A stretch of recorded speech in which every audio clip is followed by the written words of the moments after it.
Hello everyone! As you can see, the move is still going. Slowly but surely, we're getting over there, but if everything goes according to plan, the next time you see me, next time I upload a video, it will be from my new location that I officially own. So here's hoping that everything goes the way I want it to go. Fingers crossed. Although the weather has been absolutely awful the last few days. It has been friggin' cold, man. Moving stuff in this weather is not fun, but next video I upload will hopefully be from my home, so here's hoping. But I did want to get this video up. I guess it will probably be my final video in this apartment. Definitely wanted to do a preview for the Royal Rumble 2019, even though I have not been watching Raw or SmackDown, and I have very little idea of what's actually going on. But, you know, it's the Royal Rumble. I gotta talk about it. I gotta give my thoughts and previews and predictions and everything like that. We also have the first official takeover for the American NXT brand, I guess, for 2019 with NXT TakeOver Phoenix. I want to talk about that as well. Give my thoughts and predictions on that card.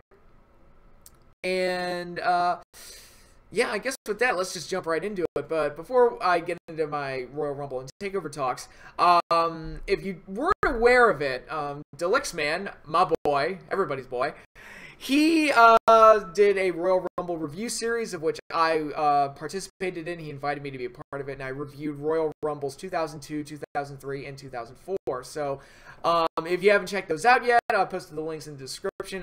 Very appreciative that he asked me to do it, and it was really fun to go back and watch those Royal Rumble matches and give my kind of updated thoughts on them, because I hadn't watched those particular Rumbles in years. So really fun, and so if you want more material from me, you can check out those videos as well. They were posted on his channel, and I had fun doing them. So hopefully that comes across in the reviews, and hopefully you all enjoy those reviews if you haven't seen them already. So yeah, but once again, thank you to Dalyxman for giving me the opportunity to do something like this and letting me participate in this. It was a lot of fun. But yeah, let's just jump right into it. Let's start with NXT TakeOver. Let me pull up the card. What we got from NXT TakeOver? All right, looks like we've got 5 matches. The only non-title match on the show, Matt Riddle versus Cassius, a feud that's been bubbling and building pretty much since the last TakeOver special, where Matt Riddle knocked out Cassius in 7 seconds. And Cassius is fully turned heel and is being a bit of a jerk and, you know, taking unfair advantages where he can get them in an attempt to get revenge on Matt Riddle. I think this feud's been decent. But I think Matt Riddle's going to get the win again here. I think Cassius is pretty much just being used to help get Matt Riddle over, which so far so good, I'd say. I think Matt Riddle wins here and puts an end to the feud and then moves on to something bigger and better. Next up, I'm going to do the Tag Team Championship next because, you know, I want to save the other singles title for later. But the Undisputed Era, Kyle O'Reilly and Roderick Strong will be defending their NXT Tag Team Championships against the War Raiders. This is a match that has been building for months and months and months now. The War Raiders finally getting a big championship match on a TakeOver special against the Undisputed Era. So, yeah, this should be a really exciting one. I expect this match to be pretty good. It'll be interesting to see what the... I mean, yeah, this is an ROH match through and through when you look at all 4 guys in this match. And I think this could be a really good, really awesome tag title match. So here's hoping that they deliver. I'm going to pick... Who wins? I'm going to pick the War Raiders to win the titles. I'm going to, yeah, I'm going to pick the War Raiders to win the titles, just to get a title change on the show. Next up, for the NXT Women's Championship, we've got Shayna Baszler defending against the undefeated Bianca Belair. Interesting, it's kind of a heel versus heel match, but, yeah, I'm not really sure how this is going to go. Bianca Belair, I like her character, I like her poise and everything, but she's largely untested in... you know, big matches like this, so it'll be interesting to see what she is able to deliver and how she's able to hang in there with someone like Shayna Baszler. Again, the heel versus heel thing, I don't know how that's going to impact this match, or if the fans are just going to support Bianca by default, because that's, you know, one of 2 things happens with heel versus heel matches. Either the fans don't care, or they pick someone to become their de facto babyface, and I think they're going to support Bianca, if I had to guess, but we shall see. Hopefully the match is good. I'm going to pick Shayna to retain, but I think this is going to be a major test for Bianca, and hopefully she comes off looking good in the process. Next up, for the NXT North American Championship, we've got Ricochet defending against Johnny Gargano. This is a very interesting pairing. I think these two could have a really exciting match together. I'm going to pick Johnny Gargano to win the North American title for this reason. I think Tommaso Ciampa is going to retain the NXT Championship in the main event.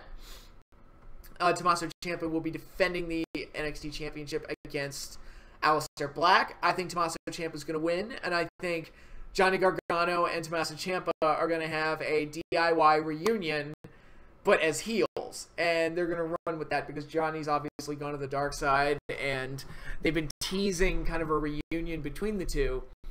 And I think that doing a heel version of DIY with both of them as the main title holders, I think that could be pretty interesting. And maybe even do War Raiders versus Ciampa and Gargano at the next TakeOver with all the belts on the line. That could also be like a really interesting one to do if they wanted to go that route with it. So, yeah, I just see this show ending with Ciampa and Gargano holding up their belts and DIY reunited. I think that's where they're going with this, but we'll see. It'll be very interesting to see what happens. I gotta admit, not the most, maybe not the sexiest TakeOver that they've ever done. It kind of feels like, you know, the women's title match, there's a lot of question marks surrounding it. Tag title match, that should be good.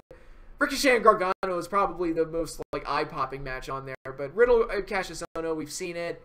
Ciampa and Black, we've seen it. So it's not like this doesn't feel like a go out of your way to see it TakeOver, but that is a solid card, and I expect it to be really, really good. I think that they could deliver a really strong show to kick off 2019. So here's hoping they do that. And now let's get into Royal Rumble 2019, which has 9 matches on it. 2 Royal Rumbles, 9-match card. Jesus Christ, that's a lot of matches. That is a busy-ass card. Wow. Man, oh man. I see myself getting worn out by this card. I don't know. But anyway, let's just jump right into it. For the United States Championship, we've got Rusev taking on Shinsuke Nakamura. Kind of two guys. And again, keep in mind, I've not been watching Raw or SmackDown, so a lot of these are kind of surprises to me. Yeah, Nakamura kind of felt like he was lost at sea, and Rusev, it's like, oh, they finally put a belt on him. Took long enough. Yeah, I guess Rusev retains. I don't know. Maybe. Yes, no, maybe. Next up, for the SmackDown Tag Title match, we've got The Bar defending against The Miz and Shane McMahon. Jesus Christ. So, are they doing Miz and Shane at WrestleMania? Is that where this is going? Because if so, I think The Bar retains here. Then Miz and Shane go off and do their own thing, and then they meet at WrestleMania. For the Raw Women's Championship, we've got Ronda Rousey defending against Sasha Banks. That should be a good match. I say Ronda retains because obviously she's going to head into WrestleMania as the champion. Don't expect the title change there at all. I think Ronda's going to win. Then for the SmackDown Women's Championship, we've got Asuka versus Becky Lynch. Again, because of... I don't know. Now that they're actually doing the women's tag titles, I wonder if they're going to maybe merge the 2 singles titles. Because I think having 3 women's titles spread out over 2 shows is going to spread. I mean, I think having more than 1 women's belt is spreading it too thin. I'm the type of guy, less titles. You need less titles. For the love of God, reduce the number of titles you have. But I'm wondering, maybe they'll have one show have the singles women's title and one show have the tag women's titles. I don't know, maybe that could be where they're going with it. I don't know. But I think Asuka's going to retain here, if I had to guess, because it's going to be Becky and Ronda at Mania, possibly with Charlotte thrown in for a 3-way, but I just don't, yeah, I don't see a title change here. I don't know. I don't see it. Then for the Cruiserweight Championship, we've got a Fatal 4-Way match. Buddy Murphy defending against Akira Tozawa, Hideo Itami, and Kalisto.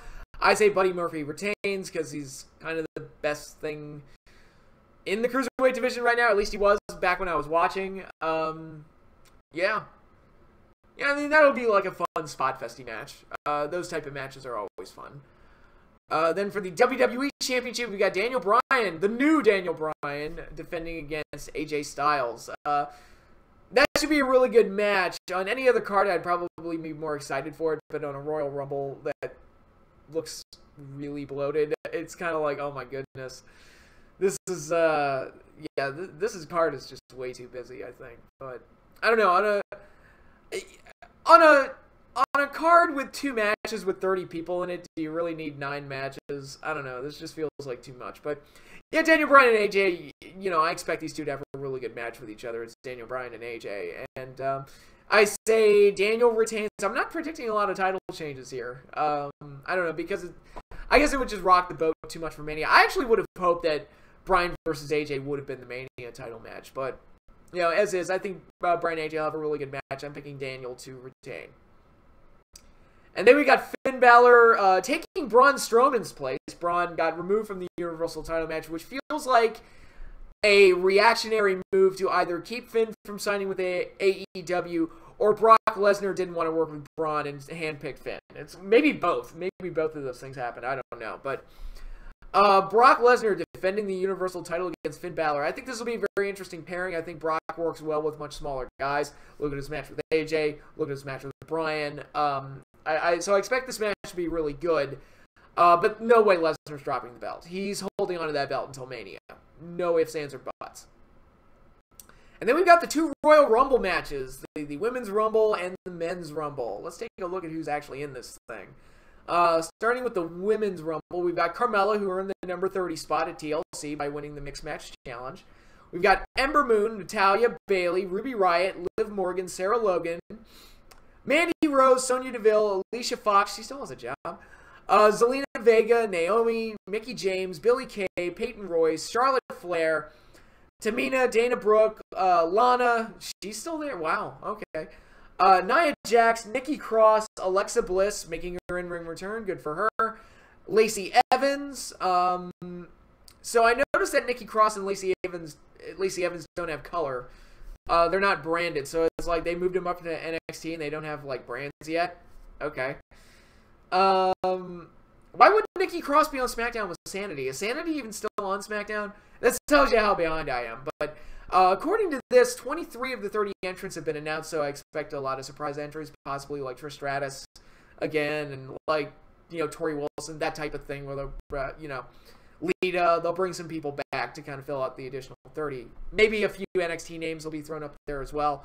They'll put Shayna Baszler in there or something. But I expect Charlotte Flair to win the Rumble, unless Becky gets a dual entry, like she loses the title match but also gets entered into the Rumble, and she wins the Rumble. So it's either going to be Becky or Charlotte. I'm going to go with Charlotte based on the list of official announced entrants, but yeah, it's going to be either Charlotte or Becky, depending on whether or not Becky's actually in the Rumble. Okay, and next up, with the Men's Rumble, we have 19 of 30 announced. Wow, that's a lot of empty spots. So wait a minute, you've got 60 spots for 2 Royal Rumbles, and it's a week before the show, and you got 11 and 7, so 18 not announced. That's a lot of spots, but I'm sure like you can fill it. Alright, so we've got R-Truth, who earned the number 30 spot by winning the Mixed Match Challenge. He has absolutely no chance of winning this. Drew McIntyre, Big E, Kofi Kingston, Xavier Woods, Seth Rollins, Jeff Hardy, Dean Ambrose, Bobby Lashley, Samoa Joe, John Cena, who may or may not be in it. I heard he was injured.